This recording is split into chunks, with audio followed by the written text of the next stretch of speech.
आप देख रहे हैं भवानी टाइम्स। महिला संवाद यात्रा एवं आदिवासी महिला साहित्य सम्मेलन गढ़चिरौली जिले के आरमोरी में आयोजित एक महत्वपूर्ण कार्यक्रम था, जो महिला सशक्तिकरण और आदिवासी समाज की साहित्यिक समृद्धि को बढ़ावा देने के उद्देश्य से आयोजित किया गया। कार्यक्रम की शुरुआत गढ़चिरौली के बाबूराव स्मृति चौक से हुई, जहां छत्रपति शिवाजी महाराज, भगवान बिरसा मुंडा और डॉक्टर बाबा साहेब आम्बेडकर की प्रतिमाओं पर माल्यार्पण कर श्रद्धांजलि अर्पित की गई। कार्यक्रम में फ्लोरेंस नाइटिंगेल पुरस्कार और राष्ट्रपति पदक प्राप्त शालिनी ताई कुंभरे तथा ग्राम सभा अध्यक्ष मोरेश्वर उइके ने हरी झंडी दिखाकर महिला संवाद यात्रा की शुरुआत की। यह यात्रा गढ़चिरौली से प्रारंभ होकर सुरजागढ़ और कुरखेड़ा होते हुए आरमोरी में संपन्न हुई और इस दौरान महिलाओं के मुद्दों और उनकी साहित्यिक विचारधाराओं पर गहरी चर्चा हुई। सम्मेलन के स्वागताध्यक्ष डॉक्टर रामकृष्ण मडावी माजी आमदार थे, जबकि कार्यक्रम के उद्घाटक के रूप में डॉक्टर सरदार मीना और अध्यक्ष के रूप में उषा किरण आतराम ज्येष्ठ साहित्यिक उपस्थित थे।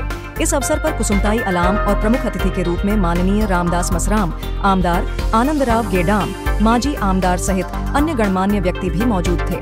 महिला संवाद यात्रा के अंत में सहभागियों का सम्मान किया गया, जिससे आदिवासी महिला साहित्य के महत्व को और अधिक बढ़ावा मिला।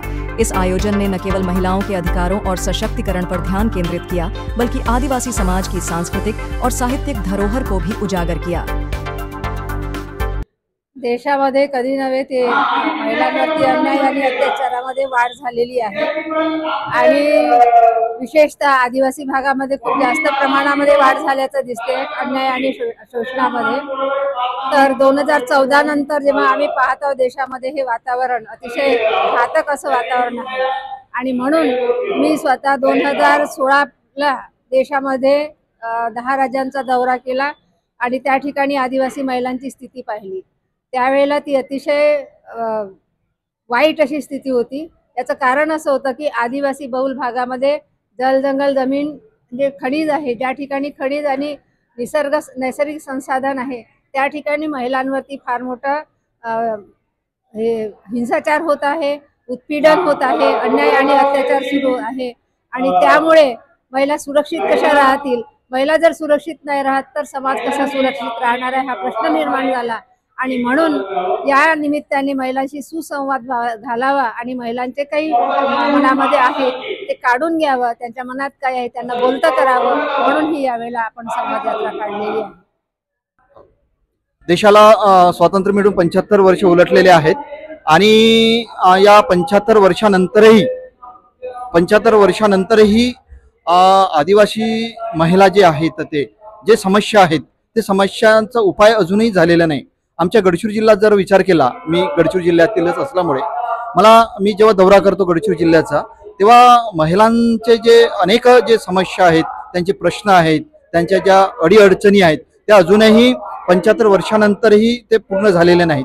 त्यामुळे उषा किरण कुसुमताई आलामनी एक महिलांसाठी, खास करून आदिवासी महिलांसाठी 4 मार्च पासून एक गडचिरोली जिल्ह्यामध्ये संवाद यात्रा सुरू केलेली आहे। त्या संवाद यात्रेमध्ये मला सुद्धा भाग घेण्याची संधी मिळालेली आहे। कुसुमताई सोबत आम्ही काही ठिकाणी पण फिरलो, काही महिलांची जी समस्या आहेत त्या पण आम्ही जाणून घेण्याचा प्रयत्न केलेला आहे।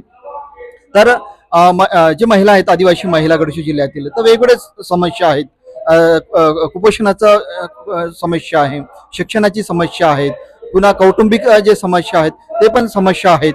पुन्हा गडचिरोली जिल्ह्यामध्ये जर दुर्गम भागाचा जर विचार केला तर अजूनही दुर्गम भागामध्ये रस्ते निर्माण झालेले नाही। त्याच्यामुळे जेव्हा एखादी स्त्री किंवा एखादी मुलगी असेल किंवा मुलगा असेल, जेव्हा त्याला बिमार पडतो तर तेव्हा त्याला दवाखान्यात येण्यासाठी साधा रस्ता नाही। तर त्याच्यामुळे अनेक अडचणींना त्या महिलांना, खास करून आदिवासी महिलांना त्या समस्यांना समोर जावे लागते। त्यामुळे हा संवाद यात्रा कुसुमताई आलामनी जे घेतलेला आहे, तर ते जे अडचणी आहेत महिलांचे ते जाणून घेण्याचा प्रयत्न या संवाद यात्रेमधून झालेला आहे। निश्चितच त्याचा फायदा, त्याच्यावर उपाय आपल्याला काय करायचं आहे, निश्चितच समोर ते उपाययोजना आम्ही ते करू। त्यानंतर आज म्हणजे 12 मार्च 2025ला वीर बाबूराव शेडमाके जयंतीनिमित्त या ठिकाणी दुसरे आदिवासी महिला साहित्य संमेलन या ठिकाणी झालेले आहेत।